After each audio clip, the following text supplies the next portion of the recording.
Yes, and this is Good Morning Orlando. I thank you all for joining me this morning. We have Alan Spector doing the news, Paul producing, and Stephanie screening your calls at 407-916-5400. So, Alan, as of yesterday morning when we were doing the show, we had no idea that Trump was over in Iraq and was going to make that surprise visit. And, in fact, a lot of the news outlets were reporting that he was one of the first he had never visited a combat zone and was one of the first presidents not to do that in a while. Yeah, and it had been a very long time, almost 2 years into his administration, which is much longer than recent presidents, including Barack Obama and George W. Bush, before they had visited troops in a war zone. Right. So he went to Iraq specifically, where he did say he wants to keep troops in Iraq to possibly fight ISIS from Iraq if they have to. But he doubled down on his policy to pull troops out of Syria, talked about that, and as you mentioned in your news, talked about the government shutdown and the border wall. So I'm going to talk a little bit about all of these things, especially the Syria policy, and why I really am still not liking what I'm hearing from the president when it comes to Syria. But one of the main questions I really have on this topic in general is Trump keeps talking about, and Rand Paul also keeps talking about, how we don't want to be the policeman of the world, and this is why we need to pull out of Syria and Yemen and other places, because it's not America's job to do this. The countries over there need to step up and do it. Well, if you take that to its logical conclusion, why are we still in Iraq? Why are we still in Afghanistan? Why are we still in North Korea? Why are we still in Europe? By the way, President Trump also visited troops in Germany right after Iraq. That just came out this morning. So after he left Iraq, he also visited Germany and visited troops there as well.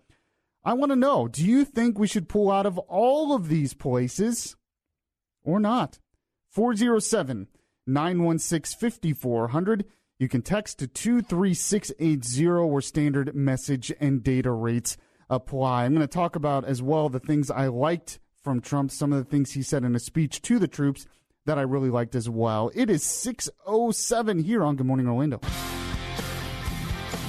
So as of yesterday morning, as we were just talking about, a lot of the media, including NBC News, had stories out about how Trump had not visited any combat troops overseas, and then all of a sudden, he did. And I have to say, I was among the media that had stories yesterday morning about President Trump not having visited troops yet in his administration. I mean, it's understandable why you would have something like that be such a secret, because for security reasons, you obviously don't want to announce ahead of time that Trump's going to go over there. So yeah, he even said it was very strange flying in. The plane was completely darkened. Mm-hmm. The windows were darkened. Yeah, that would be really weird feeling, I think, even if you're president of the United States. But President Trump did make that unannounced visit, and he spoke to the troops during a speech yesterday at the Al-Assad Air Base and made some really good comments, actually, and this is one of the things he said. We came to Al-Assad to share our eternal gratitude for everything you do to keep America safe, strong, and free. Though you are thousands of miles away from your home and your loved ones, I hope you all had a Merry Christmas. I also know that, speaking for your families, they are missing you and they love you. And, you know, they're every bit a part of your success. They make it possible. So they're very special to us, all of the families. It's because of your sacrifice that America's families can celebrate in safety and in peace, and we're doing great back at home. So, and there was something else that Trump really said here during that speech that I really like when Trump does this. Some people think he goes too far in talking like this about our enemies, but I have absolutely no problem with it, and the troops there had no problem with it either. He was talking about what would happen if ISIS ever struck us again, is what he said. Some people say, well, maybe somebody comes from the area and they hit us on our homeland. If that happens, they will suffer consequences over here like nobody has ever suffered before. Let me just tell you, and I hope they hear that loud and clear, and that's not a threat, that's going to be a fact. If anything should happen at all, nobody will ever have suffered the consequences that they will suffer. Just remember I said it. I mean, that's obviously red meat for soldiers in battle who have had to fight the enemy. The one problem I do have with him saying that, though, is the whole point of keeping troops in areas like Iraq and Syria is so we don't get attacked again in the first place. It's a preventative measure, but he was kind of justifying leaving Syria and saying, well, we'll leave, and if they ever attack, then we'll come back, when the objective really should be to prevent the attack from happening. While he's talking to troops who are stationed in Iraq, who are not leaving. Well, and yes, and that's exactly what I'm going to get to next. First, though, Trump talked about why he has decided to pull out of Syria. He talked in an interview to reporters before he gave that speech to troops yesterday in Iraq. This is what he said. I said, let's get out of Syria. Let's bring our young people home. And they said, sir, could we have 6 more months? I said, yep, you got 6 more months. Let's go. And I gave them 6 months. Then I said, let's get out. And they said, sure, could we have 6 more months? I said, yep, you got 6 more months. And then they said again recently, could we have more time? I said, nope, you can't have any more time. You got enough time. We've knocked them out. We've knocked them silly. So right there, he's basically saying we knocked him silly. Silly, yeah. So there are still some ISIS fighters out there, as we've mentioned before and has been reported. They don't have the land territory that they used to have, but there's still an insurgency over there that we're going to have to deal with. And one of Trump's solutions to this really makes me uncomfortable. And he said that to reporters as well. He was asked, though, if well, actually, this is what he said on that point. Go and play the next cut, Paul. I will tell you that I had some very good talks with President Erdogan, who wants to knock him out also, and he'll do it. And others will do it too, because we're in their region. They should be really sharing the burden of cost, and they're not. And now they're going to be doing it, and if they don't, they're going to go in, and they'll go into places like Turkey and Russia and Iran and Iraq and lots of other places. So he basically said, talking about Erdogan, who is the president of Turkey, why should I trust Erdogan to take out ISIS? Now, it's interesting. This president of Turkey has popped up in the news quite a bit recently. Yeah. Apparently, a phone call between Trump and Erdogan preceded his decision to withdraw troops from Syria. Yeah, then he tweets over the weekend this same thing that he just said, that Erdogan has promised that he can go in and clean up any leftover ISIS problem. Right, and Trump is trying to make the point that it's really their job to clean up the problem, which I understand the point he is making, but how can we trust Turkey or Russia or Iran to really clean up the problem and do the job that we were doing? Yeah, especially when Turkey has vested interests in Syria as well. Yeah, and their interest is against the Kurds. In a lot of cases. The people we've been helping. Exactly. So we have been helping the Kurds fight ISIS. The Kurds are our allies. Now we're saying we're going to leave, and then we're telling the Kurds, well, don't worry about ISIS because Turkey's going to take care of them. I don't think that makes the Kurds feel any better. Not sleeping very well after that, I wouldn't think. Yeah, I don't think so either. So we're going to talk a little bit about where troops are staying in the Middle East, and we have Orlando's news, weather, and traffic in just 2 minutes. News Radio 93.1 WFLA. I know that there's a lot of people in this audience that disagree with me when I say we should keep troops in Syria right now. I know there's a lot of you who really support President Trump, and really, Trump is right about one thing. None of us should have been that surprised at the pullout of troops in Syria. And by the way, there are rumors that he wants to pull out half the troops out of Afghanistan as well. I know Bud will definitely support that because Bud has talked about that on the show before, and I know a lot of you will support that as well. But we shouldn't be surprised because Trump did campaign on it, and he has been saying it for a while. He's been saying that we're going to get out of Syria really soon, and I guess eventually it was going to happen. A lot of people maybe did not believe him, but he kept his word, and now we're getting out. What worries me is the reason we're getting out right now, and who's going to fill that vacuum with all of those players in the region. I've been talking about that for the last week or so. But President Trump, and I have one more cut here, President Trump was asked then about Iraq, saying, are you going to pull troops out of Iraq or are they staying? This is what he said. No plans at all. No. In fact, we could use this as a base if we wanted to do something in Syria. So he was asked, are you going to pull out of Iraq? And he said, we have no plans at all to pull out of Iraq. There's some 5,000 troops stationed in Iraq. And then he's saying we could use the base in Iraq to possibly intervene in Syria again in the future if we have to. Well, wouldn't it be better then to keep the troops in Syria if something happens in Syria? But really the biggest point that I want to make is if we're going to go to this conclusion that Trump has made, because Trump keeps saying we can't be the policeman of the world. These other countries have to step up. The other countries will take care of ISIS. Well, if that's true, why are we still in Afghanistan? Why are we still in Iraq? And then you could say that beyond that, why are we still in Germany? Why are we still in Japan? Why are we still in South Korea? We all know really why we're still there. The uncomfortable truth is we kind of have to be the policeman of the world in some ways. I know a lot of people don't like it when I say that. A lot of people don't like that we have troops all these places, and they would rather bring the troops home. But the uncomfortable truth is if we're not doing this around the world, someone else is going to fill the vacuum. So if we don't have troops, say, in South Korea, not only is North Korea going to try to fill that vacuum, but China is going to try to fill that vacuum. Same with Japan.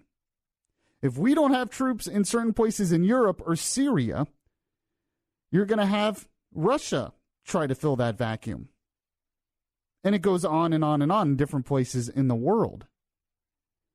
The jungle, as they say, is going to start to grow back and take the place of the U.S., and you're going to have a much more dangerous world than you would like.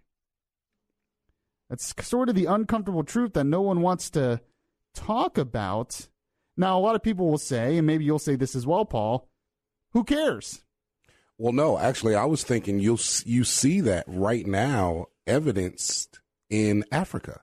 Yes. It's a region of the world that we don't have a lot of bases and troops and things like that unless it's closer to the Middle East region, North Africa, Egypt, so on and so forth.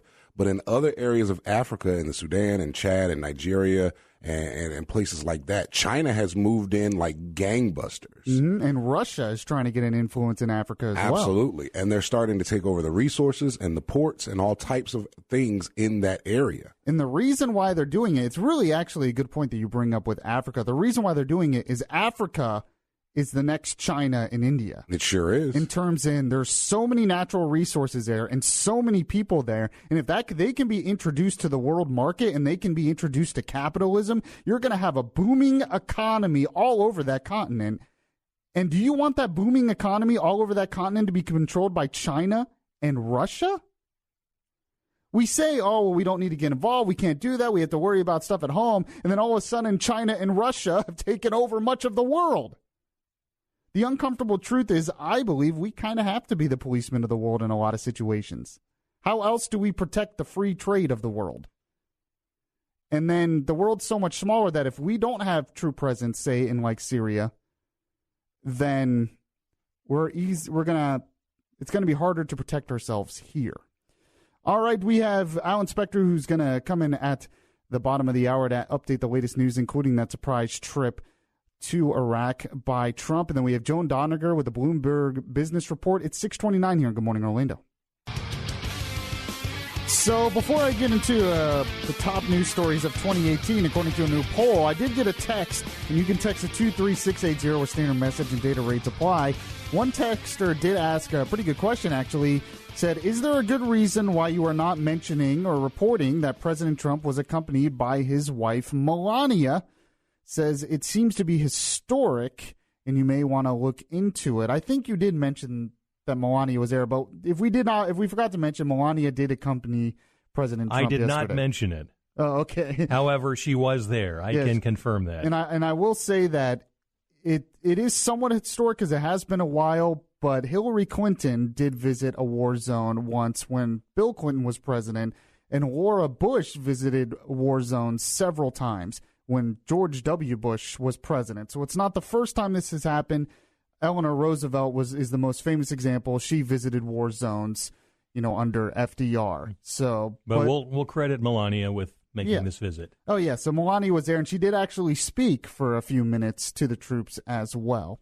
So the top news stories of 2018, according to a new poll, there is one story that would be the top. But before I get to that, I want to ask you guys if you have any opinions. And if you have any opinions, you can call 407-916-5400 or text to 23680. Tell me what you think the top news story of 2018 is. If you had one to pick, Alan Spector, what would it be? Well, it's interesting because the one I would pick was not on this list. Really? Yes. Oh, okay.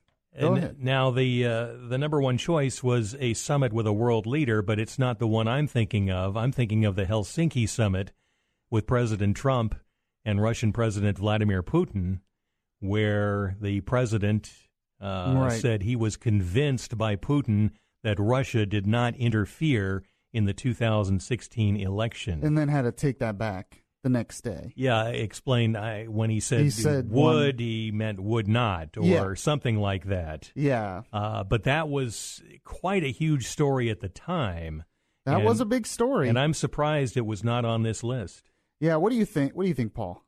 Actually, my vote would have been the year of the natural disaster.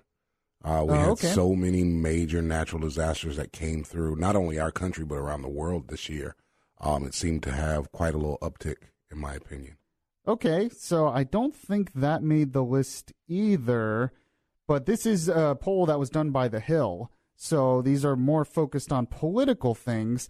I would have said, which did make the list, it was not number one on this list, but I would have said the Brett Kavanaugh Supreme Court controversy. Mm-hmm. I mean, that dominated the news for a month straight, it seemed like. I mean, it was something we talked about almost every day in dealing with the controversy with Christine Blasey Ford and the testimony, and then Brett Kavanaugh's testimony, and then eventually his confirmation into the Supreme Court. Well, that was mentioned by 15% of the people in this survey. Yes. Right behind the November midterm elections, which got 16%. Yeah, I could see that. That's definitely another big one. So nobody got number one, though. Number one, according to this poll, was the North Korea summit. So the summit between Kim Jong-un and President Trump, they're saying, was the biggest news story of the year. What do you guys think about that one? You heard the silence. You don't think it was that? I mean, it is kind of a big deal, no doubt. I think it was a very large story at the time that it was running. I think one of the reasons we might not pull that as our biggest story is because of how it has really dropped off in significance afterwards. Because it seems Kim Jong-un is not doing anything that he supposedly promised he was going to do. Yeah, right. Now apparently he is supposed to do a New Year's Day address where he's going to talk about denuclearization. But like you said, there's a lot of things he has not done. Apparently they haven't dismantled all their nukes. Apparently what he really wants is the U.S. off the Korean Peninsula as a part of the denuclearization deal. Right. You know, if you leave, then we'll get rid of our nukes, is kind of what they're getting at, which is ridiculous if they think that would ever happen. So, but he has done a couple of things. He's gotten rid of some of the anti-American propaganda and stopped a lot of the nuclear tests and missile tests that he was doing in the past. But does anyone out there have something that we missed? The top political stories or the top news stories of 2018. 407-916-5400. You can text to 23680 or standard message and data rates apply. It's 6:50 here on Good Morning Orlando. So we were talking about the top news stories of 2018. Originally, we were going over a poll from thehill.com. It was the Hill Harris X Daily poll that was released earlier this week. I was looking at another list that was done by NPR of the top political stories of 2018, and there's actually some stories in here that we really didn't talk about in the last segment that really definitely were big stories. It was quite a year, 2018. We'll see if 2019 shapes up in terms of news. Let's take a call, though. Let's go to Jeremiah in Orlando. Jeremiah, what's your take? Do you have what was your top news story of 2018? Yeah, I think it was really underreported, but the creation of a space command in the U.S. military is unbelievably huge. The next general war is definitely going to involve, lasers, missiles posted up in satellites and stuff, and just having that as a almost like a disclosed sort of thing is really, really important. It's going to have some far-reaching implications that we just can't even quite fathom yet. So yeah, that happened. That was a big story in the past couple of weeks where they opened a new space command and Mike Pence spoke there, but also the fact that Trump announced that he and Mike Pence announced that they want a space force eventually in the future that'll be a separate branch of the military for the reasons that you cited, Jeremiah. Yeah. And, and that's actually a really good point. I was listening to an interview yesterday on Fox News Radio that was talking about just what Jeremiah said, that is going to be a big deal, that whether we like it or not, there is going to be militarization in space. And if we have another future war with a big country, say like China or Russia, that some of the fighting is going to be done in space because of a lot of our military infrastructure is up in satellites and is up in space, and we're going to need to be able to defend it. A lot of people think that's kind of sci-fi or whatever, science fiction, but I think it's going to be a reality. I've thought that for a long time. Now, I was looking at some other big stories of 2018. According to an NPR poll, they had the Brett Kavanaugh thing as number one. That's what I said would have been number one for me, especially if you were in the news business. You were covering that every day. They had the midterms, number two. That makes sense. But number three was one that none of us mentioned that was also a really big story, especially if you live in Florida. And that Parkland, the Parkland shooting spurring youth political engagement. So not only did you have the Parkland massacre, but you also had the protests afterwards and the movement afterwards. And then you had that town hall, which I really didn't like how that was done, with Marco Rubio and others, again, debating some of the kids on gun control and what that sparked in Florida. No doubt, we ended up passing laws in Florida restricting younger people from buying guns from buying rifles, and other restrictions that our audience, especially this audience, debated for a number of weeks. And it's still something that's being debated. I had a big story yesterday on the future of possible gun control, which would be done through the credit card companies and the banks. So that was definitely a big story. Of course, other stories are the wall and the migrant separation policy at the border. And another big story that was on this list, which I'm glad made the list that we didn't talk about, is the fact that the federal deficit and the national debt continues to go up. In fact, it went up 17% this year.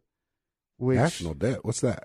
I know. Nobody seems to care about that anymore. Now, I guess Republicans will start to care again because the Democrats are in control of the House. Exactly. So we're going to care again these next couple of years. So now the Republicans will care again. All about fiscal responsibility. Yeah, won't that be wonderful? So that's going to be a big story in the next few years as interest rates go up, and the paying and the interest on our debt is going to continue to take more and more of our federal budget. You have to stay with me the next half hour, because I have a really important story right here coming out of Florida about a trend, a disturbing trend in our schools, including our elementary schools. It has to do with sexual assault among students, even in elementary school. How is this a thing in today's world? We'll take calls and texts on that. Alan Spector is about to come in. He has the latest information on Trump making that surprise visit to Iraq and the 911 call that saved a boy's life on Christmas Day. It is 6:59 here on Good Morning Orlando. So I was reading the Orlando Sentinel yesterday, and this story popped up in the commentary section by reporter Lauren Ritchie. There's a lot of news over there. The headline is this: sex at school, arrests show kids need help, and school board member has an idea on how to help them get it. Now, when you read a headline like that, most people would probably think it means, something where a teacher is having sex with a student or something, or sexual assault by like a principal or an administrator or a teacher against a student. And probably in high school. Yeah, and probably in high school. If it is among two students, you would think, okay, maybe in high school. But it turns out that that's not the case, and that's not what she's talking about. Now, I can't read all of the details in the story because they're pretty disturbing, but she outlines a story that happened at Mineola Elementary Charter School, where a boy had been suspended for multiple sexual assaults against a young girl. How old do you think this boy was who was doing sexual assault against a girl? The boy was 10. 10 years old, and he is facing 2 felony charges. It says here, a 10-year-old whose threats of sexual acts were so specific that it was clear he's either seen them, has had them described in detail, or has engaged in them himself. At 10 years old. At 10 years old, I wasn't even close to thinking about any of this stuff. But you might think this is just a isolated incident. Right. This is just kind of a fluke. But according to her in this story, it's not. It says last week, a 6-year-old girl and a 7-year-old boy were caught engaging in sexual acts, consensual. The State Department of Children and Families was notified, and the children were released to their parents, 6 and 7 years old. I have a granddaughter who's about to turn 2 years old, and I'm already afraid of her going to school with all of the gun violence that we've had on various campuses around the country and even here in Florida. And now I have this to worry about as well. Yeah, I know. And I don't really know what the solution is to this. And the list goes on, by the way. There was a case with a 7th grade girl at Groveland Middle School.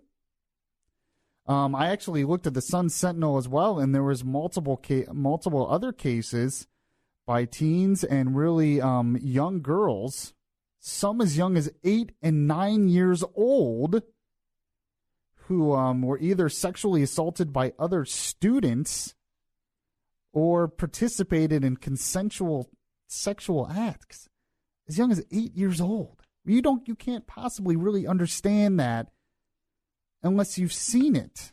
And I would think this is a recent phenomenon. This is not something I've heard about in years past. I was shocked when I read this story. I have to tell you. I'm wondering at first glance, hearing this story, how much the internet has to do with this. I think the internet does play a role, no doubt. And the access kids have to information, whether it's good or bad or sexual in nature. Now, the solution that they're coming up with in this story is, one, voters approved in August an extra tax. Is expected to generate $13 million to be used for mental health counseling that's in South Florida. So they're saying mental health counselors is the solution. Another person is asking school board colleagues to approve a plan for a short-term loan from the district's impact fee fund so that by 2019-2020 school year opens in August, counselors are in place to start helping children like the ones was talked about. Now, this is the school district where Mineola Elementary Charter School is. And they're saying that the solution is more funding for mental health counseling. Yes, and that the schools need to address these issues. However, don't we think the breakdown starts at home? Exactly right. I want to talk more about that because I think you're right on the money. We're kind of looking at the solution to be the counselors in schools. Yeah, and I think there is a place for that as well, because the home isn't going to take care of everything, obviously, but it seems like the family could be doing a better job of turning out kids who are not going to be engaging in this type of behavior. Well, the fact is that I was going to say is the fact that the schools have to take up this responsibility shows the failures with the families and the cultures. Mm-hmm. The school is really filling the vacuum that is left by the parents. It should be taken care of in the home first. What do you think is the solution, and what is causing this disturbing trend that's happening right here in Florida? And have you noticed this where your kids go to school? 407-916-5400. You can text to 23680 where standard message and data rates apply. It's 7:19 here on Good Morning Orlando. So we've been talking about this disturbing trend in schools. I didn't really know this was such a trend because I don't have kids in school, and I've been out of school for a little while, but I found this from the Orlando Sentinel that shows that there's a problem in elementary schools where they want to get funding for mental health counselors because students are either participating in sexual assault, and this is real sexual assault, or sexual acts that they should not know about when they're 8, 9, 10 years old. And I asked, what's the solution and what's causing the problem? It does disturb me somewhat that we always think the solution is with the state. Either we need more funding from the state, we need more health counselors in the school. It's up to the schools to fix this problem. I agree with Alan Spector. The schools cannot ultimately fix this problem. This is something in our culture and something in our households and something that parents have to fix. Now, if you know me personally, I always think the solution is Jesus, because it is get your kids and your families in church and in Bible study and actually teach the values of the Christian faith. But let's take some calls here. Let's go to Larry in Titusville. Larry, what's your take on this? Oh, this one's very simple to me, and you hit it right on the head, Yaffee. You said that they must have seen it. Right. And that was from the story, yeah.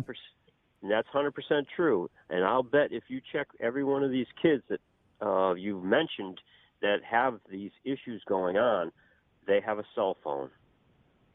Yeah. And once you have a cell phone in your hand, and I don't care what you Google these days, let's just take this season. If a child has a cell phone and they're doing some Christmas things in school, and he goes, oh, I'm going to look up Christmas balls, guess what's going to come up? Yeah, let's not say what is, but yeah, interesting. All right. And even you can have even Brad Paisley's wife. Her name is also a porn star, and she tells people specifically, please, be careful when you Google my name. So what do you think the solution is? It's very hard in this day of the internet, and I don't know how you can do it other than not be handing. I'm not sure kids 8 years old in that area should have cell phones, but curiosity killed the cat, and that's what they're doing. Gotcha, Larry. I appreciate your call. What do you think about this, Paul? Well, I mean, I don't know how you find a solution to a problem that we have created, because I think it's the cell phones as well. I think it's the fact that they've given every child age 6 and above a cell phone for no reason whatsoever. There's no reason any child under the age of 14 and sometimes even 16 should need a cell phone. And None you whatsoever. have a young daughter. She's is high school now, or she's in high school. High school. So, but you waited a while before giving her a cell phone. Oh, absolutely. She didn't have a cell phone till last year because there was no reason for one. And parents always use the excuse of, well, what if this and what if that, and if something happens and all. That's a bunch of scary face nonsense. Kids have always had issues and problems throughout the history of mankind without cell phones being around.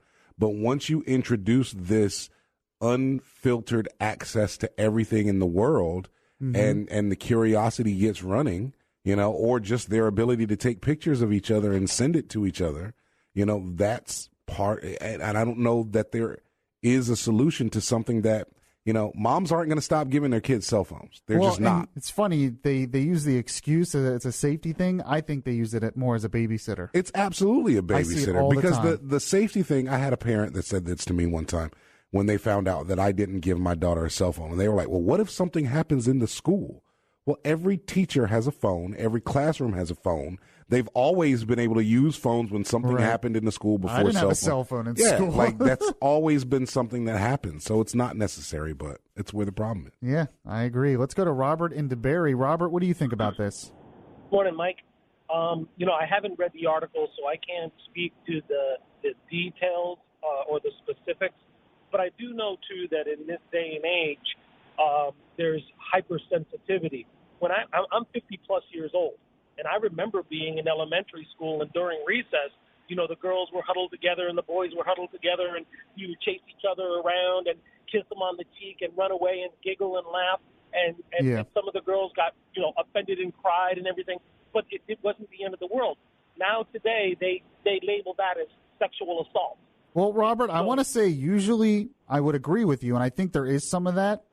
But if you read the details of the sexual assault in this article, again, I'm not disregarding the details of those incidences, but I'm saying that they're lumping those other incidences in with this and calling it. There's this mass sexual abuse going on when really there may be a fraction of it going on, but they're labeling this what used to be an innocent thing. And again, I'm not condoning it, but I remember even as a child that boys and girls would play doctor, and I'll show you mine if I show you your, and I guess I'm not condoning that either, but I'm saying that now they're labeling that as assault. And so when you're reading the numbers on themselves, by themselves, without knowing the details, it looks a lot worse than it may actually be. All right, Robert, I appreciate your call. I mean, honestly, I hope you're right, Robert, that it's not as bad as it's being portrayed. But I think what, Paul, you said is really what makes a lot of sense, that it probably is a problem because all these kids have cell phones. Yeah, all the kids have phones, and the parents aren't monitoring what's on the phones. And the parents aren't, holding moral values themselves in a lot of cases. And especially if it's on their cell phone and then they give their cell phone to the kids. That's what I was going to say. You've got parents who are sending, lewd and lascivious pictures all around the internet themselves. Yeah. And then expecting their children not to do the same. So I'm amazed how many parents cuss at their kids. Oh. I see that all the time. That's something, I know that's a little bit different, but I think that's kind of a part of it where they're not portraying the moral values themselves. They're not. And they expect their kids to have the moral values. Yep. And it's like you're supposed to lead by example because your kids follow your example. Yeah. By the way, we had a texter who mentioned that why aren't these kids being supervised in the schools? How are they having a chance to have this happen in schools if they're supposed to be supervised? I mean, there's always been time to do things you're not supposed to do in school. So all right, that's not new. All right, we're late for a break. It's 7:31 here on Good Morning Orlando. So it was literally just yesterday morning when a lot of the media, including our own Alan Spector, admittedly, was reporting that Trump had not visited the troops and had been, had not visited the troops at all since he'd been in office and been one of the first presidents not to visit troops around this time of year since for a while. I'm not sure when the last time it was. But President Trump actually did visit the troops in Iraq yesterday. And Alan Spector, do you have breaking news for us, or you just came in to comment? I just, I'm part of the show, so I figured you gave me a look that maybe there was something breaking, so I wanted to make sure. But we're going to play some cuts here from Trump yesterday. This was Trump talking to the troops at a speech in Iraq when he visited them yesterday. We came to al-Assad to share our eternal gratitude for everything you do to keep America safe, strong, and free. Though you are thousands of miles away from your home and your loved ones, I hope you all had a Merry Christmas. I also know that, speaking for your families, they are missing you and they love you. And, they're every bit a part of your success. They make it possible. So they're very special to us, all of the families. It's because of your sacrifice that America's families can celebrate in safety and in peace. And we're doing great back at home.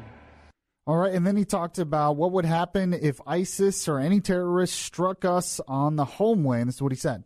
Some people say, well, maybe somebody comes from the area and they hit us on our homeland.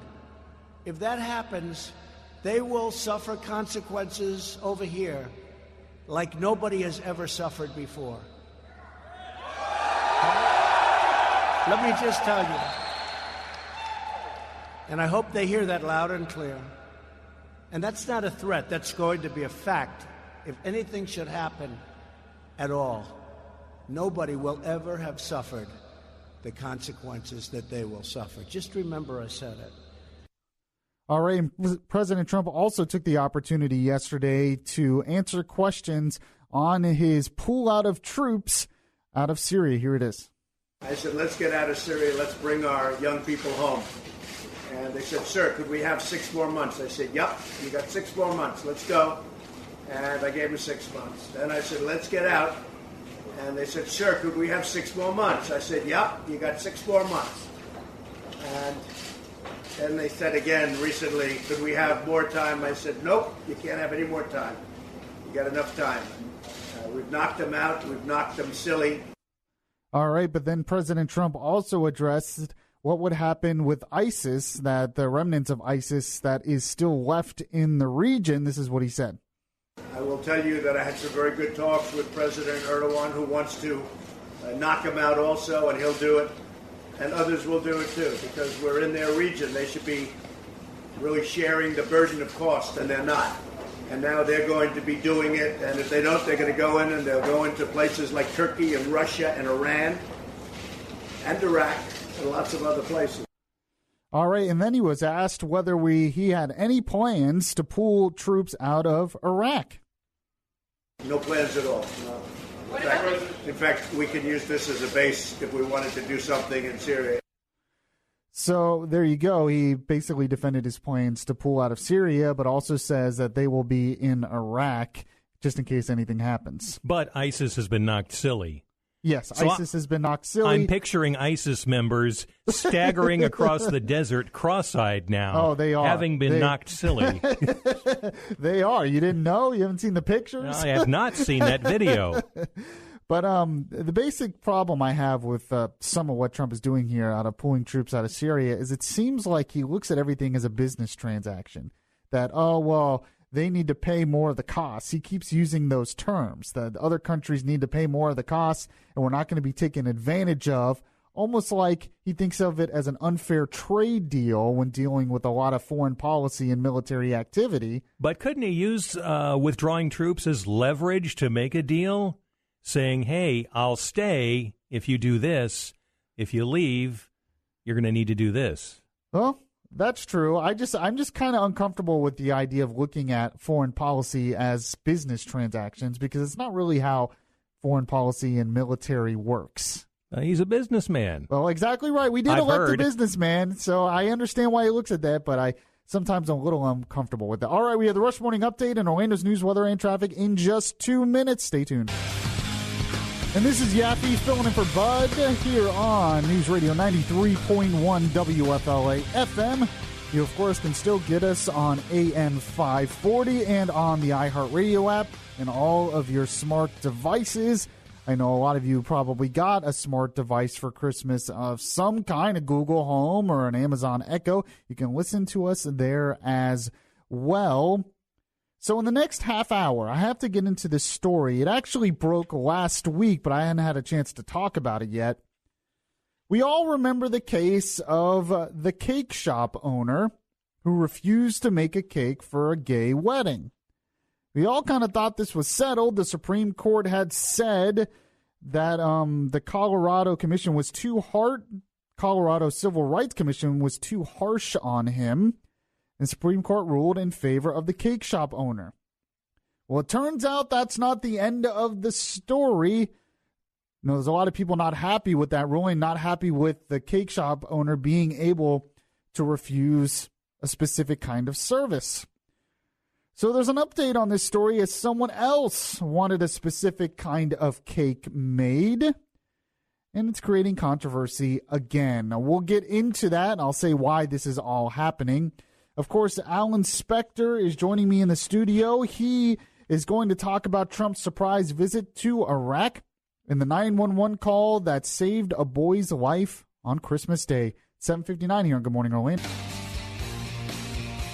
So it turns out that Jack Phillips, the Christian owner of the Masterpiece Cake Shop in Colorado, has been back in the news the past week or so.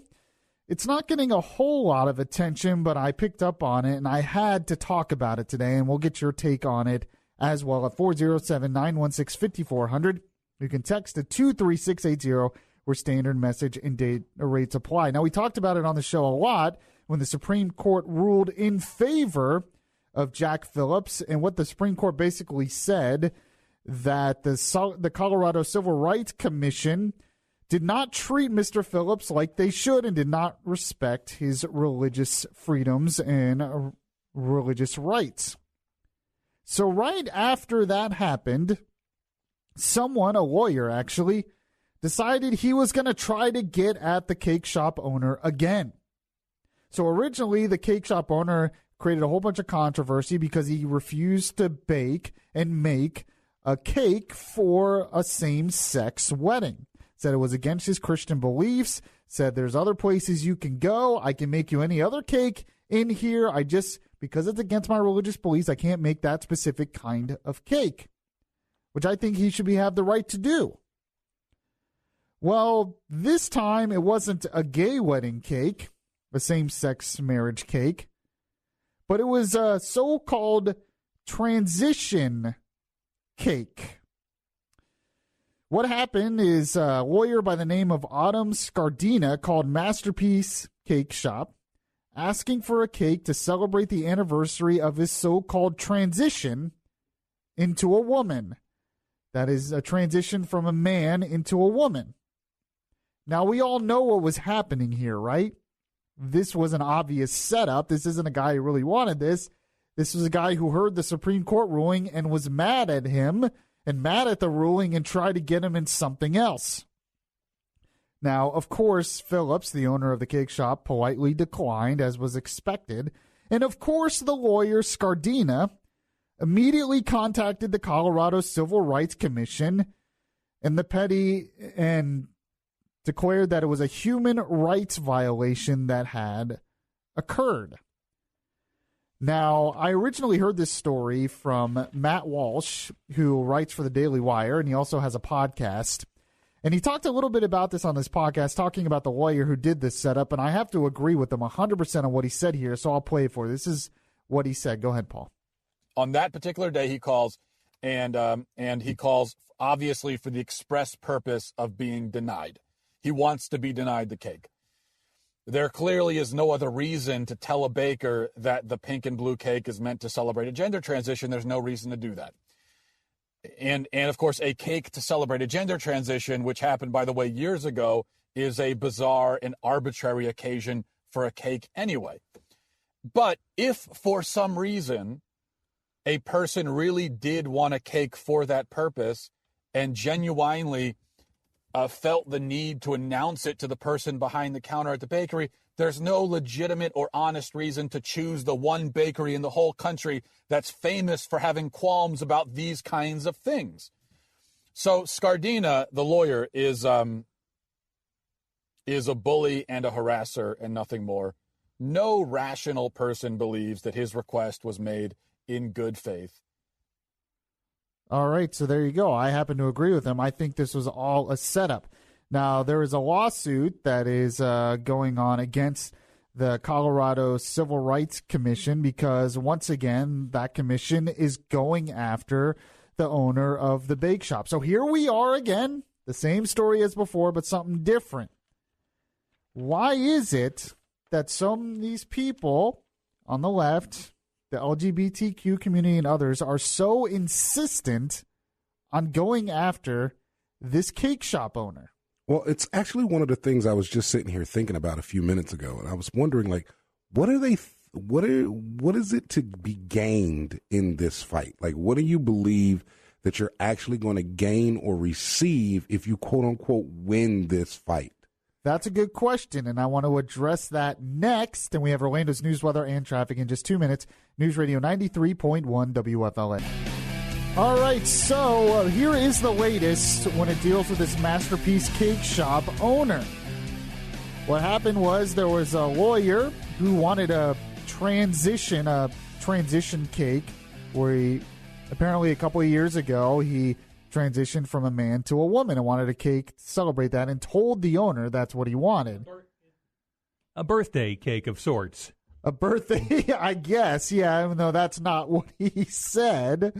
But what has happened is the Masterpiece Cake Shop owner has filed a lawsuit to deny the state officials' request because they want to dismiss the complaint by the Colorado Civil Rights Commission. So the Colorado Civil Rights Commission took up this complaint from this lawyer who wanted this specific cake, and he's trying to deny it, but it looks like the case is going to go forward anyway. It hasn't been a final decision on it yet, but it looks like they will deny that request to stop this case, and the case against this Masterpiece Cake Shop owner will go forward by the Colorado Civil Rights Commission. Now, Paul asked a really good question before the break. Why is it that people like this are so determined to take on this owner of the cake shop? What do they gain by this? I'll tell you exactly what they gain by this, and we have some texters who are making the same point. What they gain by it is validation. They don't want anyone out there in public, any business, to be able to have the Christian beliefs they do and refuse service. They want society as a whole, this is a movement for society as a whole, to validate either their homosexuality or their transitioning, transgenderism, whatever. Christianity directly teaches against those things. And Christianity still has a very powerful influence in this country. The cake shop owner and others are Christians. The people complaining against the cake shop owner really are, their goal is to attack Christianity, is what it is. Their goal, they feel Christianity is a threat to their way of life. Christianity is a threat, either if it's transgenderism or homosexuality or whatever else it is, they feel Christianity is a threat, and they want these Christian beliefs to be out of any kind of commerce, any kind of public square, and that is the ultimate goal, I feel. I don't think it's really about a cake. I don't think they really care about the cake specifically. You can get a pretty good cake anywhere else. I guarantee you, if you go to the supermarket, they would have probably made that cake no problem. But the fact is, they don't like the influence Christianity has on some people in this country and some people in this society. We actually have a couple of texters making the same point. One person says, the militant gays are some of the most extreme, insecure folks in the world, and they have to attack and get rid of any opposition, especially Christians, which is what they fear the most because the Christian faith calls them out and makes them feel guilty whether they admit it or not. Another person says that the groups want nothing less than the absolute destruction of Christian values. And I have to agree. I know that seems really extreme, but I have to agree. When I see these stories, over Christmas time or whatever, where they want a statue, a Satanist statue in City Hall. This happened in Chicago. There was some Christmas decorations up, some Christian Christmas decorations up, and they wanted a statue, a Satanist statue, put there as well, and they succeeded in doing that. Now, these groups don't actually want a Satanist statue. That's not their goal. Their goal is to have no religious symbols at all in wherever this was. This was in the City Hall in Illinois that this was taking place. We've seen this same type of thing in schools where they say they don't want any Christian symbols or any symbols dealing with God in schools. And what they do is they put out, if you do that, you have to put out this Satanist pamphlet as well. They don't want the Satanist pamphlet. They want Christianity out of the school. It's the same thing here. They want Christianity and the beliefs and values of Christianity out of business, wherever it is, because they want validation for their own personal lifestyle, and they don't like the influence Christianity has in this country. And they want it out. It's a movement to them, and that's the bigger picture here. It's not about a short-term game of getting the cake. It's about that movement to attack Christianity. All right, we have Alan Spector here, who is joining me in the studio right now. He's going to talk about, what are you going to talk about, Alan Spector? You're going to talk about Wall Street and the rebound they had yesterday, which was definitely a surprise. Crazy. And a teenager is dead after a police-involved shooting in Lakeland. It is 8:29 here on Good Morning Orlando. Here on Good Morning Orlando, we care about your health and well-being. After all, without you, who would listen to the show? That's why each Thursday at this time, we welcome our own doctor, Ken Kronhaus. Yes, we're talking to Dr. K right now. I guess it'll be for the last time of the year.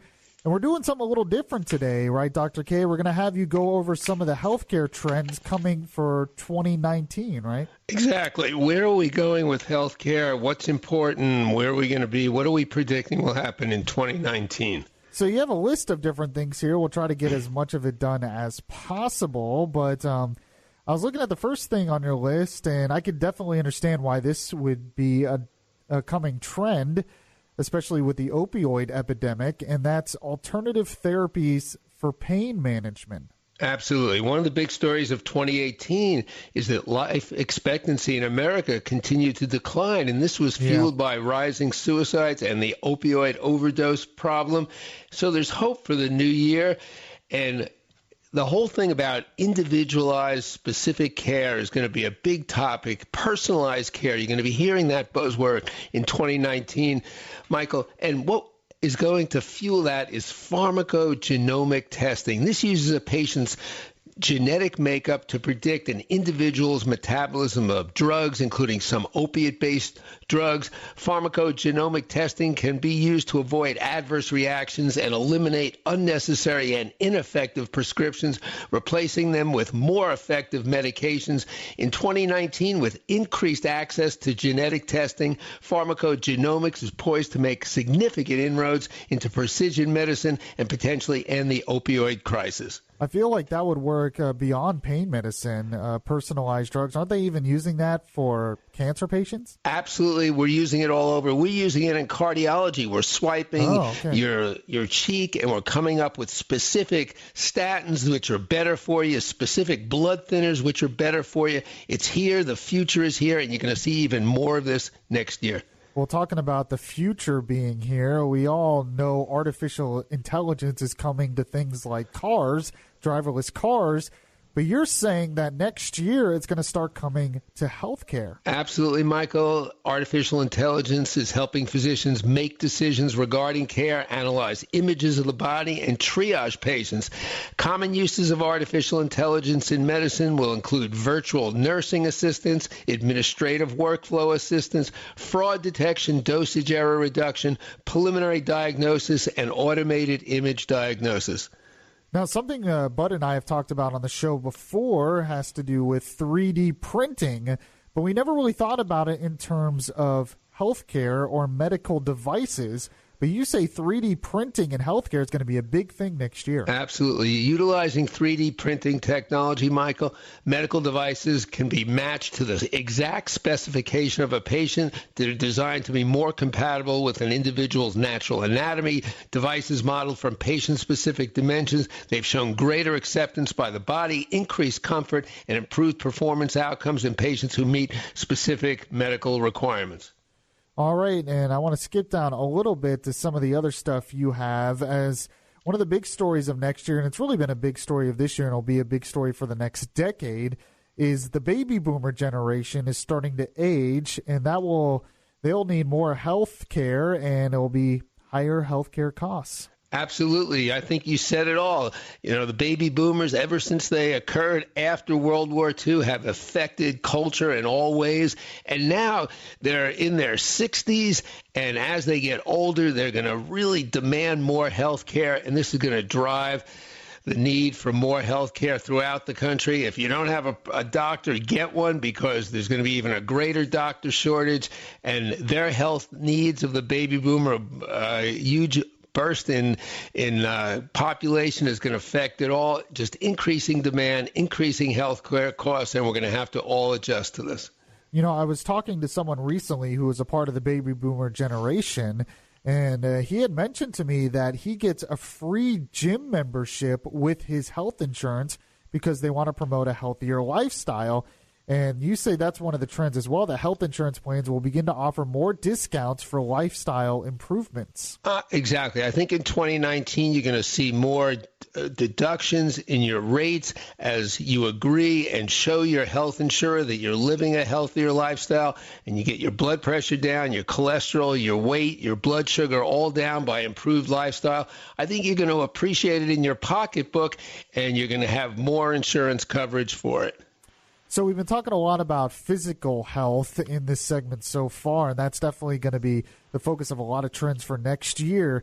But we all know that mental and behavioral disorders are becoming a big issue in this country, and you are saying that that is also going to be a trend, and it's going to take a larger fraction of healthcare spending. Absolutely. I think this is part of where you have the baby boomers. As you get to 65, dementia becomes an issue, a much bigger issue, and the problem with drug abuse in the country, all of these things are going to increase to the already observed, and finally getting better treatment and diagnosis of mental health. All of this is going to create more mental and behavioral disorders diagnosed. They're going to need treatment. And if I can just leave with one thought from last year, one of the big stories was the flu epidemic. It was one of the deadliest in decades. 80,000 American adults died. Over 180 children died. It's still not too late to get your flu vaccine. I've had mine. Please make sure you get one because we can't afford to lose a single listener. All right. So, and I'm sure you recommend all your patients to get one as well. Exactly. 80,000 Americans died last year, and almost 1 million people were hospitalized because of the flu. All right. And if you need a checkup on your heart, and you can get the Bud scan as well, you can go to Lake Cardiology, where Dr. Ken Kronhaus resides. Just call 352-735-1400. Or go to lakecardiology.com. And Dr. K, I really appreciate you coming on, and I want to wish you a Happy New Year. Happy New Year. Be well, Michael. All right, so yesterday I ended the show with some good news stories from Christmas. Well, I have one more I want to end with today, and we'll do that. We have Orlando's news, weather, and traffic in just 2 minutes. News Radio 93.1 WFLA. Yes, and this is Yaffee filling in for Bud. And Alan Spector is next to me, and we do not like to contribute to fake news here. No, we in don't. Orlando. I'm afraid I did a few minutes ago, though. So you have a correction. I have to a make. mea culpa for you regarding the song by Cher, "If I Could Turn Back Time," which I brought up because Cyndi Lauper performed it as Cher was honored at the Kennedy Center Honors on CBS last night. And I said, "Hey, Mike, you know who wrote that song? John Bon Jovi." And then I just believed you. Well, I'm very convincing. And then I started thinking about it, and I was like, wait a minute. Did he really write that? Let me just make sure. Well, no, he didn't. Oh. It was the work of prolific composer Diane Warren, who's had a number of hits, including "I Don't Want to Miss a Thing" by Aerosmith from the big asteroid movie. Wow. And she also produced it. So John Bon Jovi came nowhere near that song. However, that song comes from an album called Heart of Stone, and John Bon Jovi did produce and write several songs for that. Oh, so that's where you got it from. There is a connection between John Bon Jovi and Cher. So it wasn't just a random Alzheimer's moment in your brain. It was... Let's just hope it wasn't. So you probably wish you could turn back time. Yes. And change what you said there. If I could. I certainly would. All right. Well, Alan Spector correcting the news. We don't like fake news here on Good Morning Orlando, so thanks so much. And Alan Spector will be here tomorrow. Paul will be here tomorrow. With more stuff I made up. And I will be here tomorrow saying God bless you and God bless America. Catch you then.